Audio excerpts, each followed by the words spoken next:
Today's feel-good food is Christmas canapes, and we've got two to choose from.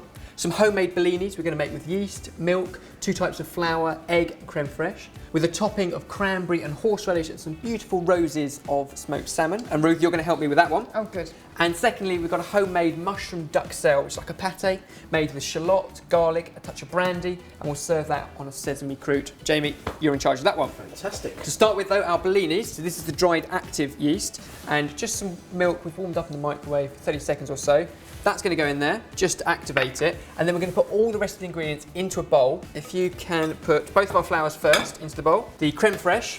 Why are we making our blinis when we can just buy them? Is there a big difference in taste? There is a big difference in taste and texture. They look the same. You can buy them pre-made, but they're very dry, they're very kind of cardboardy. These are beautifully light and fluffy and so much better if you're trying to show off. So okay, and that's what I do want to do, show off. Our eggs we need to separate, so if you just crack them and separate from shell to shell. And what am I doing with the yolks? So the whites are going to fall into this bowl, and we just want the yolks for now into our blini mix. The whites will come back to later on.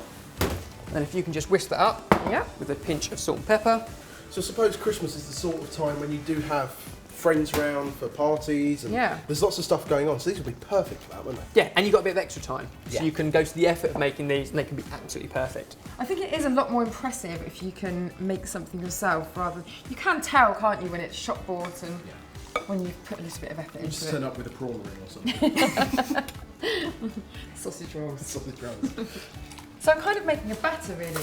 That's exactly what it is, blini batter, and this yeast that goes in here will dissolve in the milk, which is now warm, and we'll leave it to activate, and it becomes really aerated and beautifully light and fluffy, and that's what we'll bake later on. And once we've mixed that all together, all we need to do is leave it in a warm place so that the yeast can do its job. And if you haven't got a warm windowsill, which at Christmas time you haven't necessarily, then just put it in a bigger bowl with warm water, and that will do that job perfectly. Okay, and we'll leave that there for about an hour. In the meantime, Jamie, we can talk about mushrooms.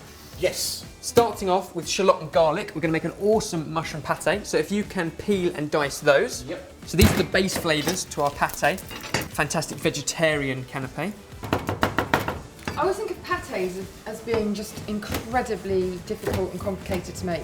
And very kind of old traditional, but this is so simple. It's not exactly a pate as such, but it has the same kind of texture and feel, but it's vegetarian, so it's like a duxelle. Okay. So it'll work absolutely the same way. Yeah. Duxelle's what you put in beef Wellington, isn't it? God, look at you learning. It's indeed. That's right, it's exactly the same thing. So we just put those chopped shallots into our pan, a tiny dash of oil in there. And then our mushrooms, these are big filled mushrooms full of flavour. If we can just peel those, get rid of kind of the leathery outside, that also saves washing them. We'll just grab our food processor, and all we're going to do is blend up these mushrooms into like a puree. So all the peeled ones can just be broken up into there like so. Clamp that down and blend it to a puree.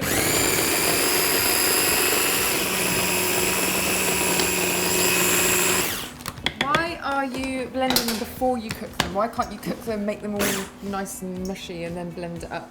You can do both, but this way you keep a texture at the end that's like a pate, so it's quite coarse. Whereas if you blend it at the end once they're cooked, you'll end up with almost a puree and smooth. So you want something that looks like pate for our duxelle. That's looking pretty good. Jay, if you can scoop all of those into your pan, along with the garlic. Turn the heat up, and you want to cook that quite high. And with that, we'll add a knob of butter as well, just to enrich it.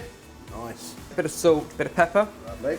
While we wait for that to cook off, we can look at the base of your canapé, which is a bagel. You slice it into beautifully round croûtes. But because of the shape of a bagel, you'll always end up with something that's spot on. Okay, so lots of those, and lay them onto a tray. That is the best time-saving tip in the world, isn't it? Buy a bagel rather than square bread. Love it. And you can get any bagel you like, but I like this one because it's got a bit of sesame on there as well. So time-saving, but it's taking him a long time to cut these bagel discs, isn't it? It's making a meal out of this. It will be Christmas by the time we get this done. Or your guests will be so drunk on champagne they won't care what they look like, one of the two. Lay them up onto a non-stick baking tray, a little drizzle of olive oil, and then Jamie, if you can put those into an oven. They need about 10-15 minutes at 160, 180 degrees until they're perfectly golden and nice and crisp. Now, as our mushroom bubbles away, you can see it's quite soupy. All we want to do is keep that bubbling until it dries out to something that's almost a spoonable consistency. Okay, in the meantime, back to the blinis. We saved our egg whites from earlier on, so now we need to whisk them up. So more labour The important thing is lots of air at this stage so that the blinis are nice and light and fluffy. Okay, not like those soggy cardboard ones you buy in the supermarket. And to cheat on time, here's some of the blini mix we made earlier. So while you carry on whisking that, I'll make our topping, which is a couple more dollops of creme fraiche, a little bit of cranberry sauce, so some more Christmassy festive flavours, and great with smoked salmon, some horseradish. So you've got the sweet and the kind of tangy sour going on, and then just mix those up. I would have probably used the right end of the spoon. No. There is a reason for doing this. Right. What's that? Give me a moment to think of it. It breaks it up easier and keeps that end clean for tasting. So you've got a nice kick from the horseradish, sweetness from the cranberry. Oh, that comes lovely. later on. You could have that with beef, couldn't you? Yeah, absolutely. And pretty much Or anything. turkey. Really well with the smoked salmon. Can I stop whisking yet? If we've got peaks, which I think looks like we have, so if you just lift it up, have a look like that, you end up with peaks. Got peaks. You've got peaks. And then all we need to do is fold that into our blini mix. And that's so much extra air that's going in there. What we'll do is melt a knob of butter into our pan. And then we put spoonfuls of our mixture into the melted butter hot pan, nice and dainty, about a similar sort of size to Jamie's croûtes. After a minute on each side, just flip over your bellinis. You're looking for something that's beautiful and golden.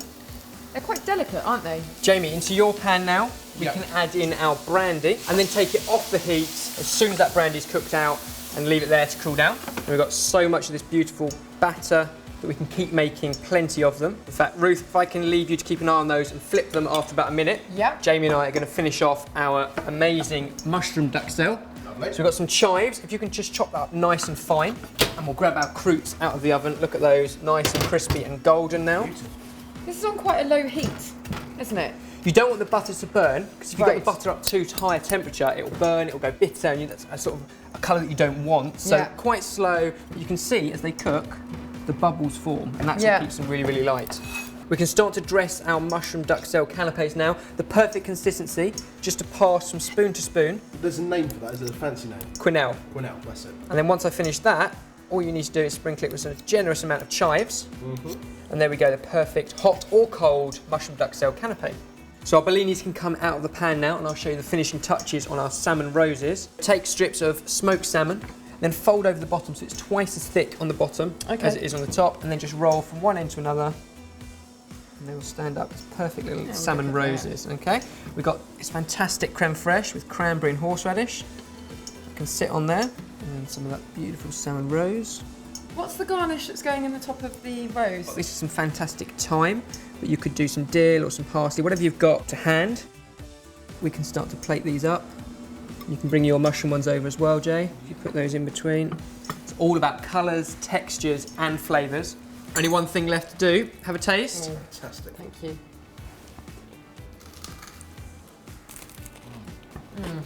They're so small and delicate, but a big burst of flavour.